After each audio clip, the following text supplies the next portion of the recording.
اعوذ باللہ من الشیطان الرجیم بسم اللہ الرحمن الرحیم السلام علی الحسین وعلی علی ابن الحسین وعلی اولاد الحسین وعلی اصحاب الحسین۔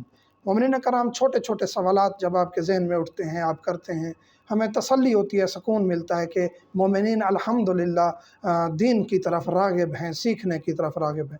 کچھ فتنہ پسند لوگ بھی ہوتے ہیں جن کے کمنٹس گالم گلوچ پر مبنی ہوتے ہیں، کچھ شر پسند لوگ بھی ہوتے ہیں جو ابھارتے ہیں، تشویق دلاتے ہیں مومنین کو کہ یہ کسی کو برا بھلا کہیں اور پھر ہم برا بھلا کہنا شروع کریں، اور پھر بعد میں بدتمیزی اور عاشور کے بعد پھر پرچے کاٹ رہے ہوتے ہیں، اور یہ سب تماشا پاکستان میں خصوصاً کیا جاتا ہے۔ تو ہم پہلے بھی کہتے رہتے ہیں، ابھی بھی کہیں، مومنین ایسا کوئی اقدام نہ اٹھائیں۔ ہم ایسے معاشرے میں رہ رہے ہیں جہاں ہم مودت آل محمد کو پورا کر لیں، یہ ہمارے لیے کافی ہے۔ یہ دشمن کے لیے تماچا بھی ہے، اس پر لعنت بھی ہے آٹومیٹیکلی، اس پر لعنت جہاں بھی ہو، جہاں قبروں میں ہے، ہزاروں سالوں سے قبروں میں ہے، یا ابھی زندہ ہے یا تازہ دفن ہوا ہے، اس کو ہر جگہ لعنت ڈھونڈ کے پہنچ جاتی ہے۔ جب آپ کہتے ہیں بر دشمن محمد و آل محمد لعنت بے شمار، تو وہ آٹومیٹیکلی پہنچ جاتی ہے، کسی کا نام لینے کی ضرورت نہیں ہوتی۔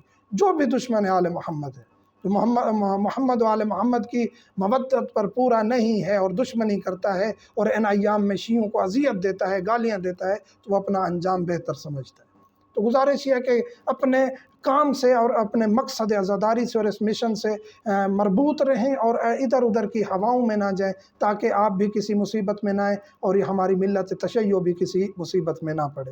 آج ہم ذکر کریں گے کہ شب عاشور، روز عاشور یا 9 محرم کو یا اس سے پہلے آپ کیا اپنے لیے یا کسی مومن کے لیے دعا مانگ سکتے ہیں یا نہیں۔ کافی جگہ دیکھا جاتا ہے کہ بعض لوگ کہتے ہیں جی کیوں دعا مانگ رہے ہیں اپنے لیے؟ اپنے لیے دعا نہیں مانگنی چاہیے، اپنے لیے دعا مانگ سکتے ہیں۔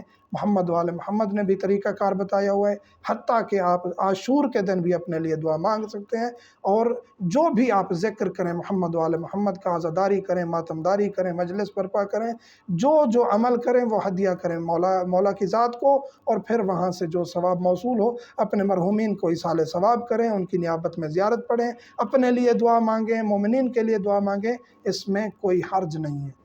مومنین سے ملتمس ہوں، ہمیں دعاؤں میں یاد رکھا کریں۔ ہم بھی ہر عزادار کے لیے، مومن کے لیے دعا گو رہتے ہیں۔ والحمدللہ رب العالمین۔